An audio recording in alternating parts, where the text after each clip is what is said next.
untuk para pelaku pasar, para investor, itu yang paling jelas terlihat adalah ketika ada panik dan misalnya ada guncangan, ada ketidakpastian muncul. Jadi langsung ada bentuk-bentuk volatilitas yang langsung terlihat di pasar keuangan. Contohnya kemarin kita pernah melihat ya sih, kita sempat berada di level terendahnya dalam beberapa waktu terakhir. Sempat menyentuh level 5.900, 6.000, tenggat sekarang sudah berada lagi di level psikologis 7.000 ya Pak ya. Tapi itu kan sudah menunjukkan efek psikologis yang ditimbulkan berita-berita dan sentimen yang akhirnya tertransaksi ke volatilitas pasar. But with every crisis comes opportunity ya Pak ya. Bagaimana dari Komisi 11 melihat keadaan-keadaan uncertain di sini, justru pasar keuangan Indonesia itu tidak hanya stabil dan bertahan, tapi justru malah bisa semakin menarik lagi di pasar keuangan dunia. Itu coba perhatikan, dalam situasi yang kata banyak orang, ketidakpastian seperti ini, lihat aja wajah Pak Purbaya santai, tenang gitu kan. Tidak ada panik yang yang ditampilkan. Itu juga harus ditampilkan oleh para pejabat publik. Tidak ada suasana tegang dan sebagainya. Kuncinya satu Pak, bahwa kita menguasai benar apa informasi itu sebagai sebuah informasi yang valid, kemudian informasi itu melalui proses checking and rechecking, kemudian kita validasi ulang bahwa ini valid. Berikutnya kita akan menyampaikan begini, kalau urusannya dengan pasar, ini terkait dengan fundamental atau sentimen. Fundamental atau sentimen. Contoh Pak, contoh sederhananya. Ketika pemerintah memberikan solusi terhadap bagaimana BUMN itu dikelola dan lebih supaya memberikan daya dukung terhadap ekonomi, maka dibentuklah BPI Danantara. Respon negatif pasar itu kan orang memberikan Pak.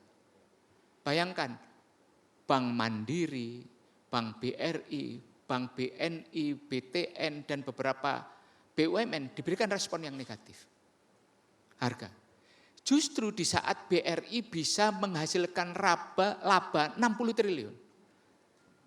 Ini respon fundamental atau respon sentimen? Di saat BNI sedang bagus-bagusnya memberikan kontribusi laba, bahkan yang kasihan ini BTN Pak. BTN juga lagi bagusnya, terkoreksi 80% lebih harga saham. BRI 47-an. Mandiri sekitar 36. Lah, apakah itu fundamental yang sebenarnya? Di saat mereka sedang lagi top performer, tapi direspons dengan sentimen negatif. Artinya apa? Ini sedang terjadi apa? Terus bagaimana respon kita?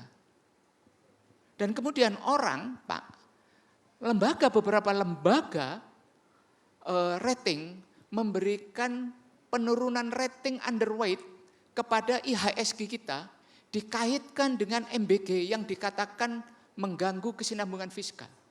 Kita semua, oh maaf Pak Purbaya, saya selalu diskusi nih sama beliau. Kita semua ngerti Pak kaitan ekonomi, tapi transmisi fiskal kemudian dikaitkan dengan IHSG kita di underweight. Pak, mohon maaf, kita harus bertanya Pak dengan perratingan yang seperti ini Pak. Mohon maaf Pak, mohon maaf. Orang kemudian mempertanyakan surat utang Indonesia juga diturunkan beberapa kali ratingnya. Investment grade Indonesia. Indonesia itu Pak, sesulit apapun krisis 98, 1 detik pun pemerintah Republik Indonesia tidak pernah menunda pembayaran bunga utang Pak. 1 detik pun enggak pernah Pak. Enggak pernah. Kita tidak pernah mengalami memperlakukan debt kita, utang pemerintah kita itu seperti Argentina minta penjadwalan, menunda membayar dan sebagainya, kita enggak pernah. Hanya pernah ada satu Paris Agreement, waktu itu Paris yang rencananya akan dibentuk tapi kemudian tidak terlaksana. Tapi menunjukkan kredibilitas pemerintah Indonesia. Pemerintah Indonesia 1 detik pun tidak pernah menunda pembayaran utang. Sampai saat ini. Lah, terus kemudian apa yang membuat kurang percayanya pasar terhadap fundamental kita? Makanya saya bilang, kenapa kita kemudian dijebak kepada hal-hal yang tidak fundamental? Ya, mohon maaf Pak, saya perlu sampaikan. Kita nikel 60% dunia. CPO 40% dunia. Batu bara 35% dunia. Emas, karet, kopi, tembaga, perak, dan semua ada di bumi Indonesia. Apa yang membuat kita khawatir terhadap masa depan Republik ini dan kita ikut-ikutan terjebak kepada domestic consumption kita sangat kuat, Pak. Populasi kita nomor 4 di dunia. China, India, Amerika Serikat. Apa yang membuat kita khawatir terhadap diri kita sendiri? Kenapa kita khawatir terhadap kemampuan kita sendiri? Kita merdeka dengan perjuangan kita sendiri, Pak. Republik ini merdeka, Pak. Kita nggak dikasih hadiah oleh Belanda. Berjuang secara fisik, berjuang secara diplomasi. Dan itu adalah modal yang sangat kuat, modal sejarah ini. Untuk membangun kepercayaan bangsa kita ini. Lah inilah yang perlu saya sampaikan kepada Bapak Ibu sekalian.